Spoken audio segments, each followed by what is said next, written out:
Kaya mo mamatay. Pagsisisihan ninyo ang pagbangga sa akin ngayon. Ako si Governor Morales! Mateo! Simple toast. I just want to honor my mother wherever you are. I promise, Mom, I'm gonna finish what you started. Gov, hanap na namin si Mateo. Dalhin akin ang ulo ni Mateo de Jesus. Hindi ko kilala itong mga to. Bebe! Sino bata?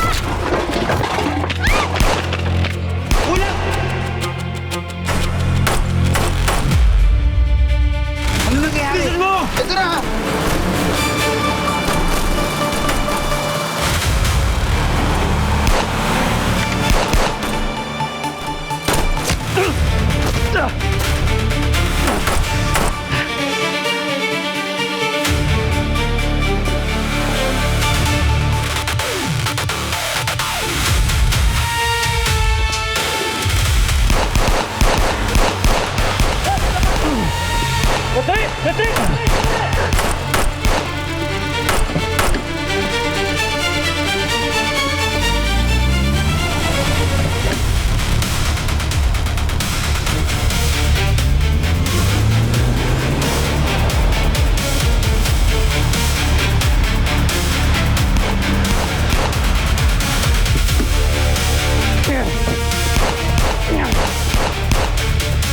Tabera, may tama ka. Please lang, okay lang ako. Bulon niyo sila bago sila makalayo. Pursue the targets. Huwag niyo kayang makatakas.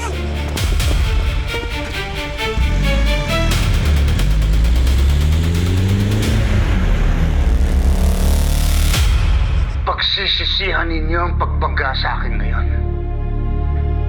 Ako, si Governor Morales. Kung nagawa kong pasabugin ang simbahan ng San Nicolas, hintayin niyo lang kung ano pang kaya kong gawin.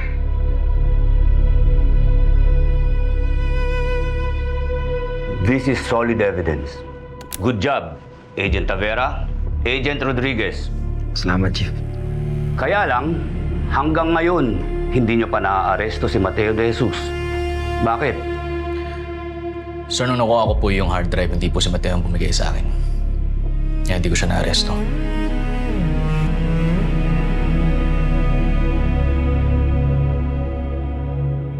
Mailapi ang Mateo de Jesus, ha? Mukhang malakas sa taas.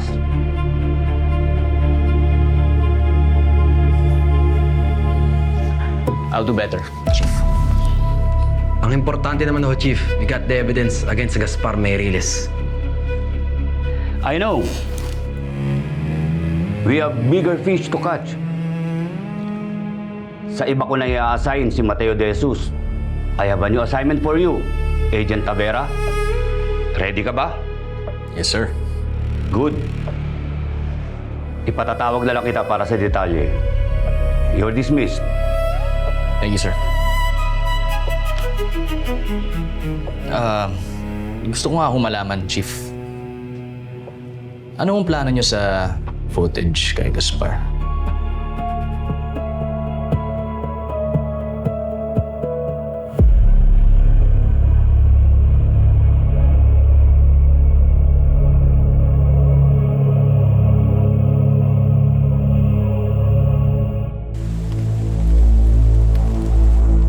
Isang audio recording ang kasalukuyang kumakalat ngayon na kung saan maririnig si Governor Gaspar Meireles na umaamin na siya ang utak ng pagsabog sa simbahan na kinamatayan ng mga bata.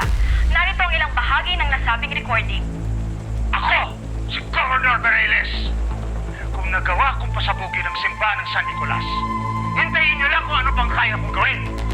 Kasalukuyang hinihintay pa rin ang paglabas ng mga ebidensyang sinasabi ni Joshua Meireles. Samantala, patuloy pa rin sa paghahanap ang mga pulis kay Governor Gaspar Meireles. Para sa iba pang balita, tumutok lamang sa Flash Report. Nagawa niya natin! Gawa natin! Yes! So, congrats. Congrats Teka, din. ite-text ko si Sister ha tungkol sa good news. Go, balita mo. Ang galing, I'm ready. We did it. Hello? Mateo, Agent Tavera to. Uy! Samuel! Uy, Buhay ka! Awa ng Diyos, buhay ka! Kamusta? Teka, si Samuel. Samuel! Hoy! Sabi ko na, masamanda mo ka eh. Agent, I miss you. We miss you! Wow, talaga. Ay, no, miss agad. Kuya Samuel! Idol! I love you! Pipiw! Teka, Samuel. Buti na lang, ano ka, ligtas ka. Okay naman. Maganda yung timing ng dating nila Agent Martin. Napanood mo ba yung balita? Pinalabas na yung confession ni Gaspar, ah. Gusto ko lang magpasalamat sa'yo. Salamat sa inyo. Kayo lahat yon, Mateo. Kung hindi dahil sa tapang ninyo, malamang nakaupo pa rin sa trono yun si Gaspar. Wala ba reward? Hustisya, para sa... Justisya yun. Ba't ka nga pala napatawag? Huli mo na ako.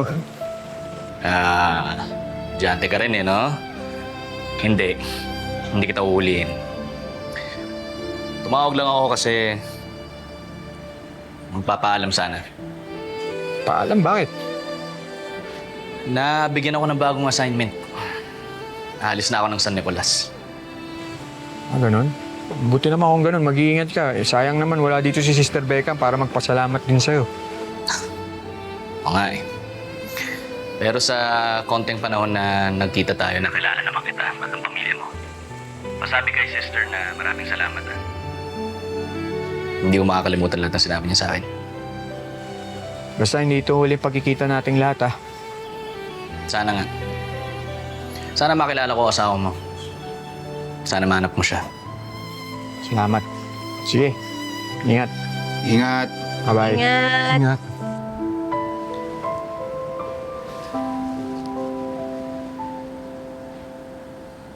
O siya, tara Okay. na. Galaw-galaw, mag-ayos-ayos na tayo. Okay, Lahat ka sibat. natin, Let's go, let's go. Sige, start mo na yan, Simulan na natin itong biyahe ng karunungan. Ano? Rose, sana kasama kita ngayon. Malapit na natin makamit ang hustisya para kay Yamyam.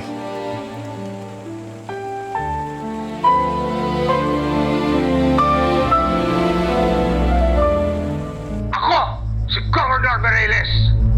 Kung nagawa kong pasabugin ang simbahan ng San Nicolas, hintayin niyo lang kung ano pang kaya kong gawin. Ngayon pa, nahawak kong leeg ng lahat ng leader ng mga sindikato dito sa bansa. Surprise! I'm the big boss. Oh, Dad. This is just the beginning.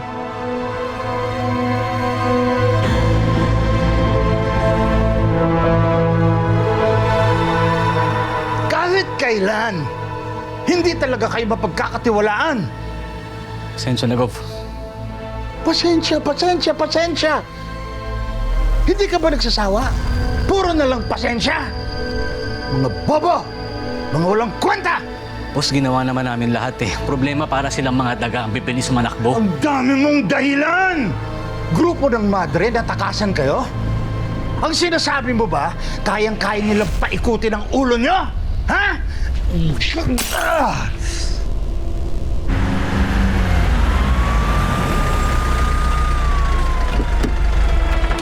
Gov! May mga polis!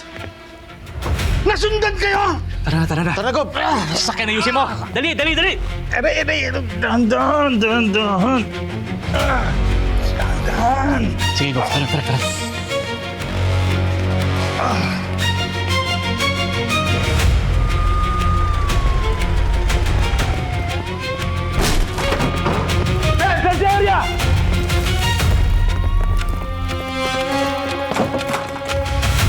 Men, search the area!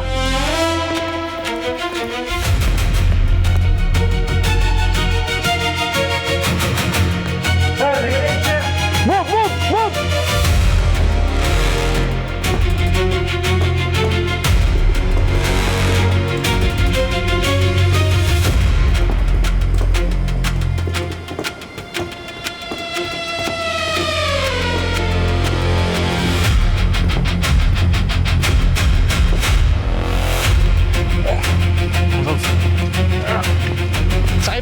Sakay mo si Gov.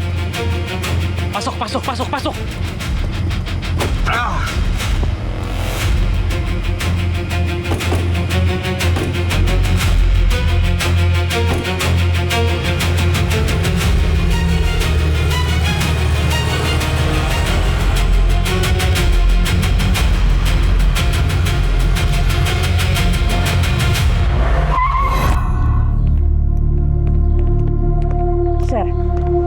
masasabi nyo ngayong wanted na ang tatay niyong si Governor Gaspar? Nandito po ba kayo para isuko siya? I'm so sorry, pero no. Unfortunately, hindi namin alam kung nasaan ang tatay ko. Nandito po ako umaharap sa inyong lahat para ipaalam sa lahat that I will stand as a witness against my own father. Ano pong ibig niyong sabihin? Yes, Governor is my father. Pero hindi po ibig sabihin nun ay proprotektahan ko siya. Napakarami po naming hawak na ebidensya laban sa kanya and I will make sure that he will pay for his crimes. Sisiguraduhin ko din na mabibigyan ng hustisya ang lahat ng biktima ng krimen niya. I will right his wrongs. Now, Governor Gaspar Mireles, Father, I'm sorry it's come to this, but you've left me with no choice. This has to stop. This will stop. So nakikiusap ako sa'yo, Dad, please, sumuko ka na. Dahil kahit anong gawin mo, kahit nasaan ka pa, makukuha at makukuha din ng taong bayan ng San Nicolas ang hustisya. Ano pa pong mga ebidensya ang ilalabas ninyo? Bakit ngayon nyo lang po ito nilalabas? Ano pong mga balak niyong gawin para mahanap si Gov?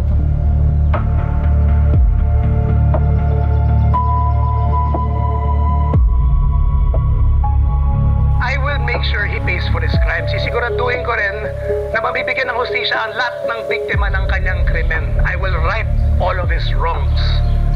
Now, Governor Gaspar Mireles, Father, I'm sorry it's come to this, but you've left me with no choice. This has to stop. This will stop. Kaya nakikiusap po ako sa inyo. Dad, please, sumuko ka na. Dahil kahit anong gawin mo, kahit saan ka pa magtago, makukuha at makukuha ng taong bayan ng San Nicolas ang hustisya. Tapang-tapangan ka ngayon, Joshua. At let's see kung hanggang saan yan tapang mo. And I hope you have what it takes to show me that you can ruin me before I ruin you.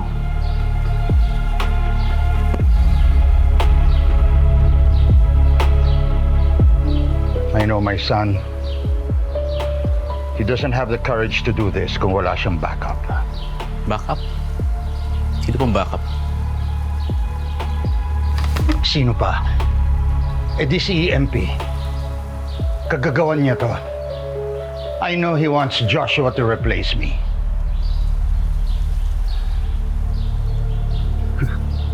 He thinks this is the easiest way for him. Ang paglabanin kaming mag-ama. But let's see if he'll succeed with his plan.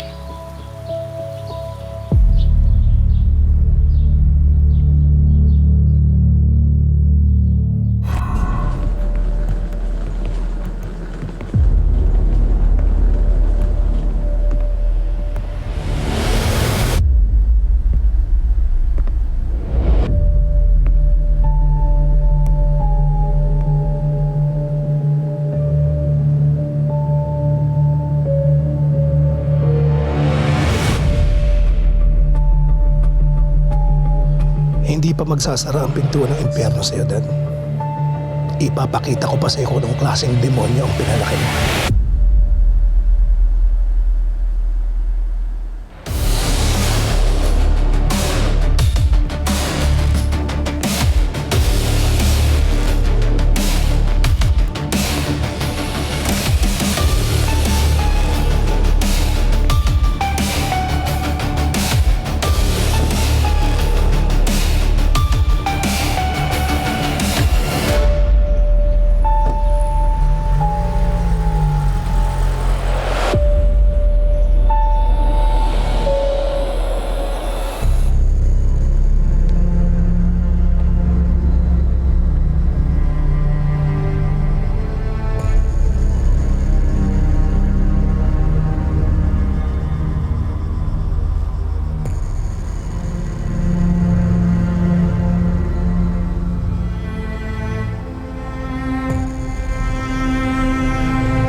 Alam ko kung gaano kasakit ang lahat ng to para kay Ruth. Sunod-sunod din yung mangyayari sa kanya eh. Kahit Kaya niya yan. Sigurado ako kapag tumatak na yung galit sa utak niya dahil sa paghihirap ng pamilya niya, kilos yan. Don't worry. She'll be fine. Kaya ko nga siya kinuha eh. I know she won't fail me. Right?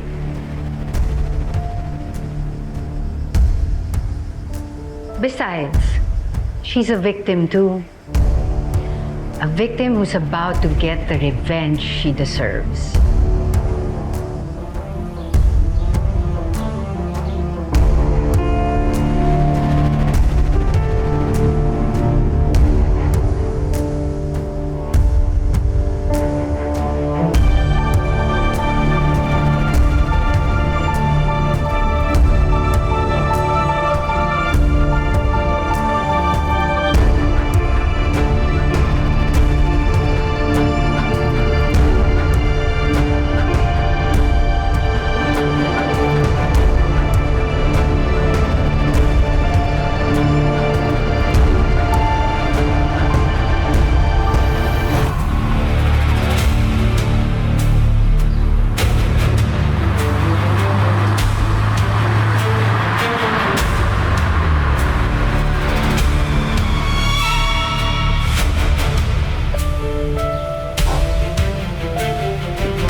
Tapos ng pagiging talunan mo, Joshua.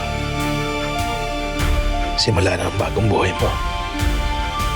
Ng pagkapanalo mo. Napataob mo na si Gaspar. Ngayon gagawin mo ng lahat para mahanap si Ruth. Makasama siya sa bagong mundo.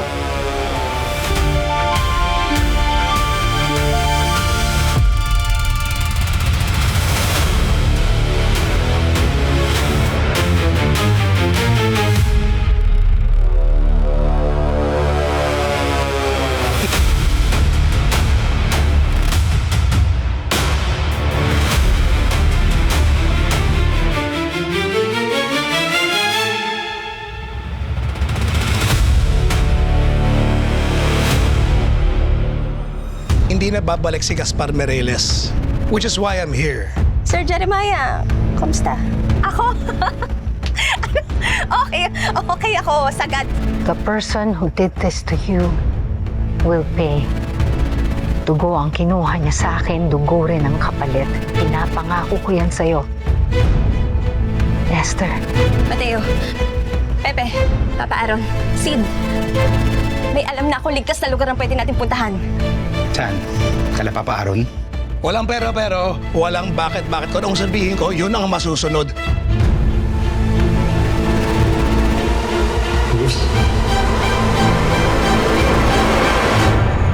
Hello mga kapatid, this is JM De Guzman of My Best Friend Eman. O, nabitin ka ba, best friend? Click mo lang yung next video. Dali! At mag-subscribe ka na rin sa TV5 YouTube channel.